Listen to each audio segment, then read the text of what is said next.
এই যে মাল খাচ্ছে এখানে মহিলা নিয়ে রাত্রের মধ্যে আবার সারতেছেন কেন? আরে এটা হতে পারে না না, কেন হইতে পারে? গজলডোবাতে গিয়ে হাওয়া মহলের ওখানে হাওয়া খেতে যেতাম। আমাকে এবং যে নেত্রী ছিল তার কাছে 10 লাখ ডিমান্ড করেছিল।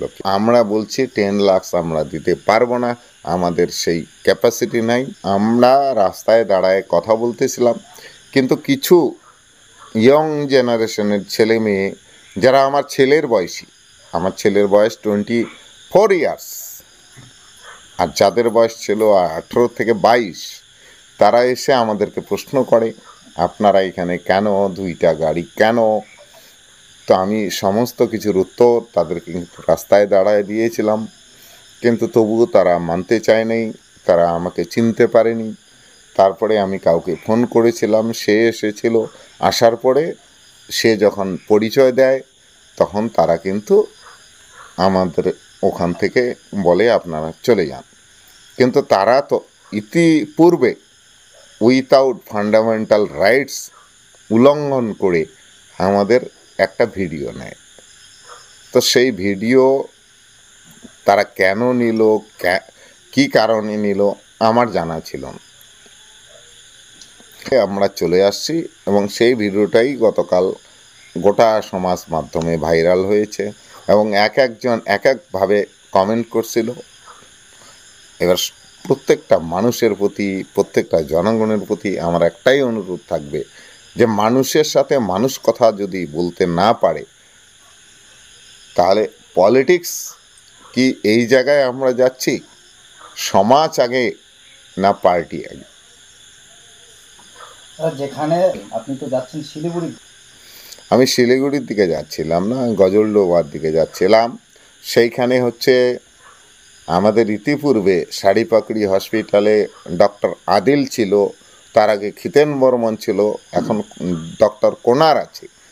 আমরা প্রায় দিন আমার যখন পলিটিক্যাল কাজ শেষ হয়ে যায় তখন আমরা গজলডোবাতে গিয়ে আমরা কিন্তু হাওয়া মহলের ওখানে, এবং আজকের দিনেও আপনারা ডক্টর কোনারকে জিজ্ঞেস করতে পারেন, তারও বাইট নিতে পারেন যে উনিও আমাদের সাথেই সেই দিন ছিলেন, কিন্তু উনি নীরবে নিভৃতে ছিলেন, কারণ উনি ডাক্তার, উনি ভগবান, উনি কোনো কথা বলেননি।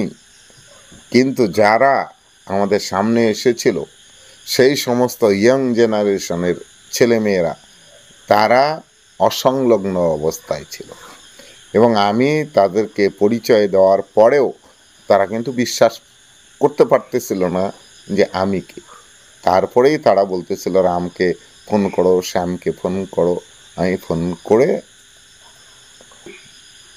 আমার গাড়ি ছিল না, আমার বন্ধুর গাড়ি ছিল, তারা আমার বন্ধুর গাড়ির চাবিটাও নিয়ে নিতে চাচ্ছিল। আমি তাদের সাথেই কথা বলতেছিলাম। সব শেষে তারা বলছিল আপনি কাকে ফোন করেন।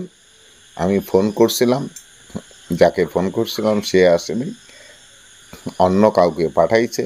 সে যখন আসছে, সে যখন পরিচয় দিছে তখন কিন্তু তারাও মানে সমস্ত কিছু বুঝে গিয়ে আমাদেরকে বলছে আপনারা যান। এবার কোনো টর্চার নয়। হ্যাঁ, যত সময় সেই মানুষটা আসেনি তত সময় কিন্তু তারা অসংলগ্ন আচরণ করছিল, অসংলগ্ন। কিন্তু আমি পঞ্চানন রায়, পঞ্চায়েত সমিতির সভাপতি, আমি কারো সাথে সেইভাবে কথা বলিনি। আপনাদের কাছে ভিডিও আছে, আপনারা ভালো করে জানেন। আমি ঠান্ডা মাথায় কথা বলছি যে আমি পঞ্চানন রায়, তোমাদের কী অসুবিধা আছে? তারা বলতে চাচ্ছিল অমুক তমুক। আমরা পরিষ্কার বলছি আমি যে আমরা কোনো অসংলগ্ন আচরণ করার জন্য এখানে আসিনি।